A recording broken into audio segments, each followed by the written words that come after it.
وقت تو 1 گھنٹے کا ہی ہوتا ہے. آج میں آپ سے کچھ زیادہ وقت مانگنا چاہتا ہوں اور اس کی خاص کیفیت ہے. اس کا تعلق کچھ میرے جذبات سے ہے.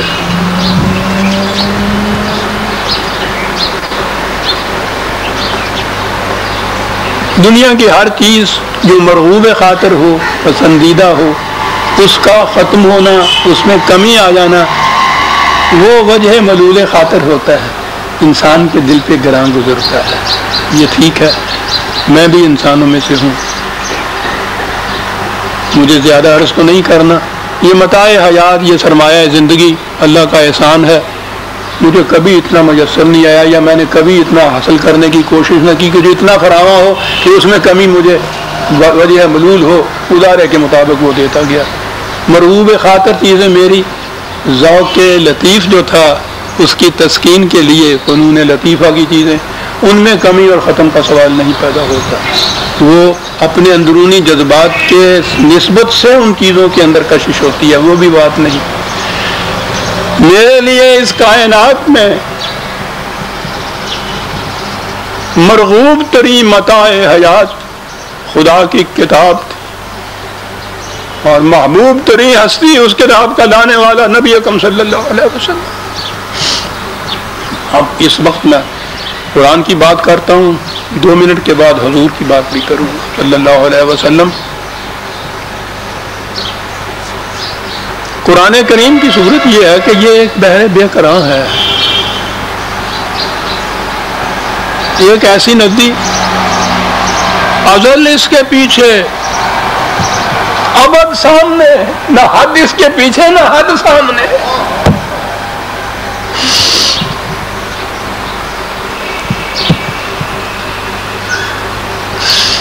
اس کے ختم ہو جانے کا تو سوال ہی پیدا نہیں. لیکن جب اسے کاغذوں کے فانوس کے اندر ہم نے محفوظ کر دیا تو یہ مادی پیکروں کے اندر آ گیا. اب اس کا شمار بھی ہم اپنے حساب و شمار سے کرتے ہیں، پہلا پارا، دوسرا پارا، پھر تیسرا پارا. اب میں اپنی اس کیفیت کو آپ کے سامنے لاتا ہوں.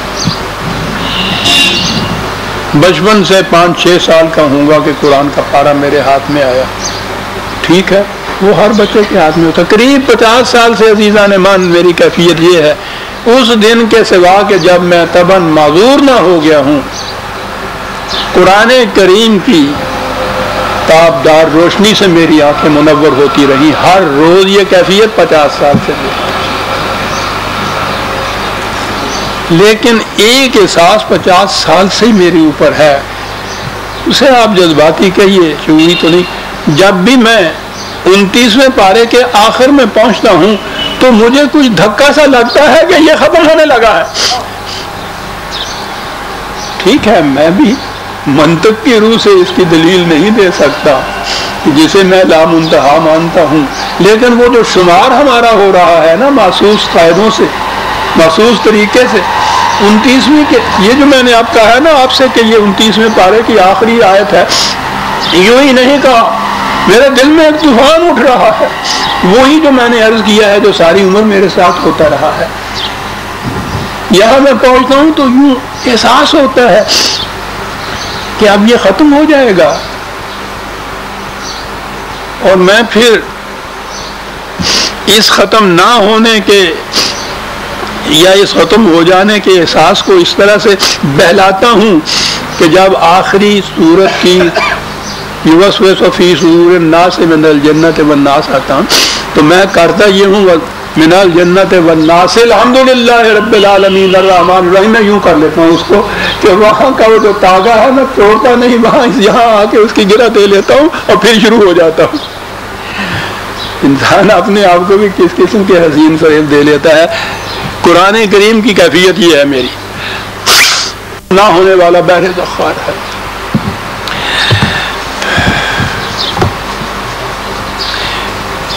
یہ کیفیت میری، اور زیادہ شدت کے ساتھ ابھری ایک اور مقام پر. میں نے معارف القرآن کا سلسلہ شروع کیا. پہلے اس کا نام معارف القرآن تھا، بعد میں الگ الگ جلدوں کے الگ الگ نام آئے، اور اس میں حضرات انبیاء اکرام علیہم السلام کی داستان جلیلہ مسلسل چلی آ رہی تھی. پہلے وہ جوئے نور آئی، وہ حضرت نوح علیہ السلام سے لے کے غالباً حضرت شعیب تک ہیں. پھر وہ برق طور آئی، حضرت موسیٰ علیہ السلام سے آگے کا سلسلہ ہے. پھر شعلہ مستور آئی، حضرت عیسیٰ علیہ السلام کی زندگی کا. اب وہاں یہ جو پیچھے سلسلہ چلا آ رہا تھا، جب میں نے وہ ختم کیا ہے ان کی داستان کو، آخری واقعے، تو وہ ایسا محسوس ہے جیسے 29ویں پارے کی آخری آیت ہے. وہ سلسلہ جو ختم ہوا، آگے جو شروع ہونا تھا اس کا تو پوچھو نہیں، اس کی جلالت مرتبت. لیکن یہ چیز کہ یہ سلسلہ جو ہے اتنا سلسلہ دراز، وہ اب ختم ہو رہا ہے، تو ایک احساس تھا. میں نے اس مقام پہ پہنچ کر شعلہ مستور میں اپنے ان جذبات کا اظہار کیا ہے.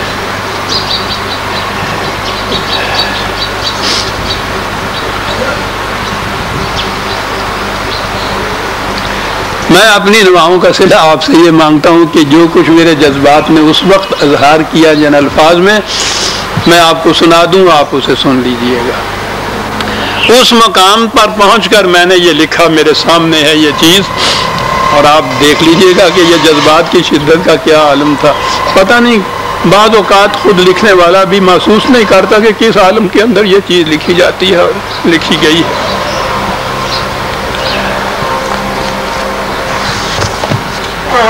میں نے لکھا تھا، طائران حزیرہ قدس کا وہ کاروان شوق جو صبح ازل جھلملاتے تاروں کی سکوت افزا شبنمی چھاؤں میں جانب منزل روانہ ہوا تھا. قندیل آسمانی کی بصیرت افروز جہاں تاب روشنی میں زمزمہ سنج و نغمہ بار جذب و کیف کی نورانی وادیاں طے کرتا اس مقام تک آ پہنچا ہے جہاں سے چراغ منزل روشنی کے جگمگاتے مینار کی طرح دور سے مسکراتا نظر آتا ہے. چراغ منزل آپ نے سمجھ لیا کہ میں نے کس کو کہا. وہ مقام جہاں اس مقصد عظیم کی تکمیل ہوگی جس کے لیے خاک کے ذرے مختلف ارتقائی ادوار طے کر کے پیکر آدم میں متشکل ہوئے، اور یہ پیکر آب و گل مقام شرف و مجد انسانیت کی طرف رواں دواں زیادہ پیما ہوا. نفوس قدسیہ کا یہ قافلہ رشد و ہدایت ایک جوئے رواں تھی جو دامن کہکشاں سے فراز کوہ پر جلوہ بار و گہر ریز ہوئی اور سینہ کوہ کو چیرتی بڑی بڑی چٹانوں سے ٹکرا کر بجلیاں پیدا کرتی. آپ اندازہ لگا لیجئے جو کشمکش حق و باطل کی ہو رہی تھی کس انداز سے اس میں نے عرض کیا ہے. اللہ کا یہ فضل تھا. ہاں، سینہ کوہ کو چیرتی بڑی بڑی چٹانوں سے ٹکرا کر بجلیاں پیدا کرتی، سرود زندگی کو اپنی لہروں کے آغوش میں پرورش دیتی. داخل دشت و صحرا ہوئی. گوئٹے کا یہ ایک نظم ہے محمد صلی اللہ علیہ وسلم. اقبال نے اس کا ترجمہ کیا ہے اپنے ہاں فارسی زبان میں. نعت کی دنیا میں میرے نزدیک اس سے بلند مقام شاید ہی کسی کو نصیب اور ہوا ہو. اقبال نے اپنے ہاں بھی لکھا ہے، گوئٹے جو کہہ گیا ہے وہ عجیب حقائق کی دنیا ہے، میں اس کا ترجمہ نہیں کر سکتا. اس نے لکھا ہے کہ در خواب ناز بود با گہوارہ صحاب محمد صلی اللہ علیہ وسلم. یہ ہیں وہ لوگ جن کی آنکھیں پا لیتی ہیں کہ یہ کیا مقام تھا اور یہ کیا ہستی تھی. در خواب ناز بود با گہوارہ صحاب وا کرد چشم شوق با آغوش کوہسار. فاران کی چوٹیوں کے اوپر آ کر آنکھ کھلی. از سنگ ریزہ نغمہ کو شاید خرام او. اس کی رفتار پتھروں کے ریزوں سے نغمے پیدا کرتی ہوئی چلی آ رئی تھی. اللہ اکبر. سیمائے ہو کیوں آئینہ بے رنگ و بے غبار، اس کی پیشانی جلوت بار بے رنگ و بے غبار، زی بحر بے کرانہ چے مستانہ میرآباد، اس بے کرا سمندر کے اندر وہ لہر کس قدر مستانہ انداز سے چلی آ رہی ہے، در خود یگانہ از ہم از در خود یگانہ از ہمہ بیگانہ میرآباد، اپنی ذات کے اندر بکھرا دوسروں سے بیگانہ رہا۔ میں نے لکھا کہ یہ مست خرام جوئے بار دشت و صحرا میں زمین صالحہ کو لال ہزاروں میں تبدیل کرتی اور خس و خاشاک اور ہر کشت زبوں حاصل کو اپنی موجوں کی لپیٹ میں بہاتی آگے بڑھتی گئی۔ انبیاء کرام کی داستان کا سلسلہ، گاہ اپنی سکوت افزار روانیوں سے سبزۂ نو دمیدہ کا منہ چومتی اور جھکی ہوئی شاخوں کو آئینہ دکھاتی، اور گاہ کف بردہاں طغیانیوں سے بڑے بڑے سرکش و تناور درختوں کو جڑ سے اکھیڑتی۔ محمد الرسول اللہ والذین معہ اشداء علی الکفار رحماء بینہم، این و آن سے بے نیاز، ماحول سے مستغنی، گرد و پیش سے غیر متاثر، اپنی خودی میں مست، انسانوں کے خود ساختہ قوانین و ضوابط سے بے رخی برتتی اور صرف اس قانون سرمدی کا اتباع کرتی جس کے تابع زندگی بسر کرنے کے لیے اس کی تخلیق ہوئی تھی، جانب منزل بڑھتی گئی۔ گوئٹے کہتا ہے کہ دریائے پر خروش ز بندو شکن گذشت، شداء علی الکفار، دریائے پر خروش ز بندو شکن گذشت، از تنگ نائے وادیو کوہ دمن گذشت، ان گھری ہوئی وادیوں کے اندر سے چیرتی ہوئی گزری ہوئی، یکساں چو سیل کردہ نشیب و فراد رہا، مساوات محمدی۔ پانی کا کام یہی ہے، جہاں وہ گڑا ہوتا ہے اس کو بھی بھرتا ہے، جہاں فریض ہوتا ہے اس کے اوپر سے اس کی سطح ہموار ہوتی ہے۔ لگے کہ یہ جو تھی تعلیم محمدی، یہ اس طرح سے نشیب و فراز کی سطح کو ہموار کرتی ہوئی، طبقات کو مٹاتی ہوئی آگے بڑھتی گئی۔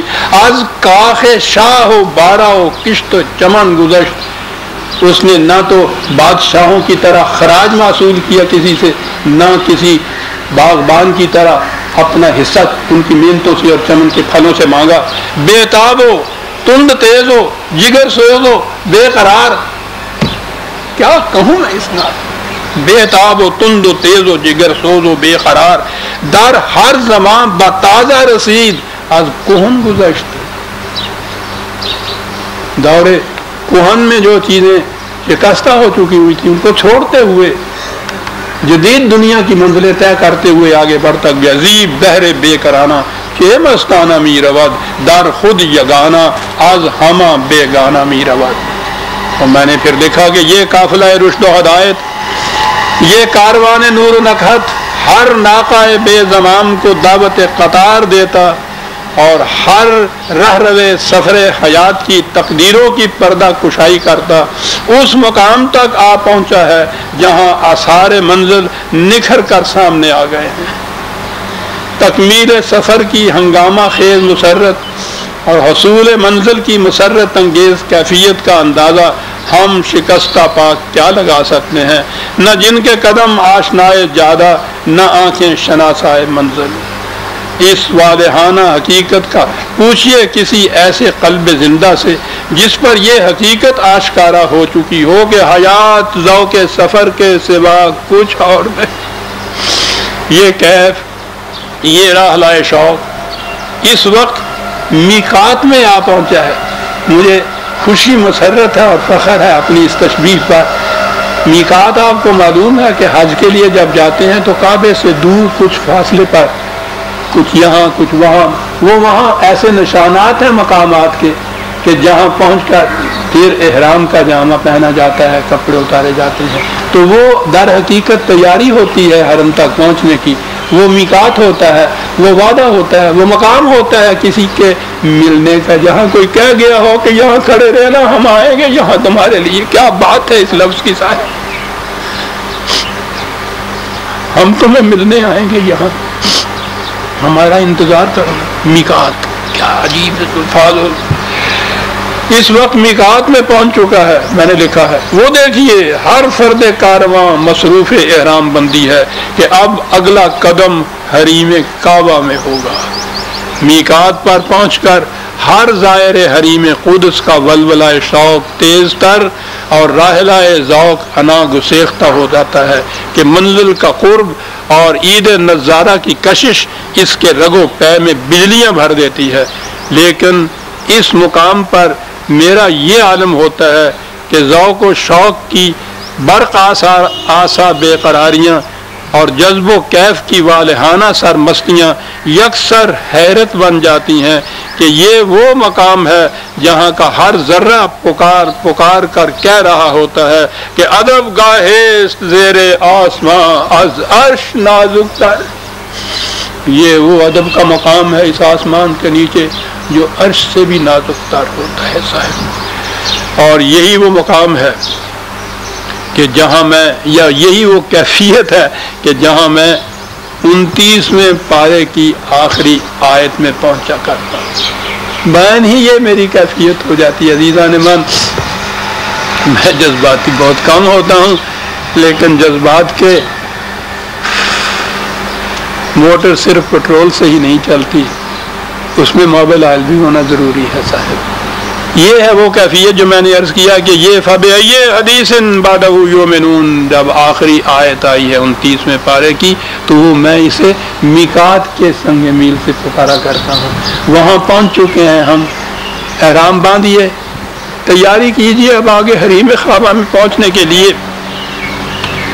قرآن کا تو جیسے میں نے عرض کیا ہے آخری آیت کے آخری لفظ پہ میں تو یوں کیا کرتا ہوں الناس الحمدللہ، اس اختتام سے میں ابتدا کر لیا کرتا ہوں. اسی طرح سے میں نے اس کو مطالعہ اور تلاوت کی ہے. یہ وہ چیز ہے، کہنے کو تو بہت سے اشعار ذہن میں آ رہے ہیں لیکن زیادہ ضرورت نہیں ہے. ختم ہونے کے بعد جگر کا ایک شعر حسین ہے، گلے مل کر وہ رخصت ہو رہے ہیں، محبت کا زمانہ آ رہا ہے. کیا کیفیت ہے میں اسے محسوس کرتا ہوں. میں ختم کرتا ہوں قرآن کے آخری پارہ کو 29ویں پہ تو وہ کیفیت میری ہوتی ہے، وہاں 5 پہ یہ کیفیت ہوتی ہے کہ کوئی بات نہیں، محبت کا زمانہ آ رہا ہے. اور پھر شروع ہو جاتا ہے.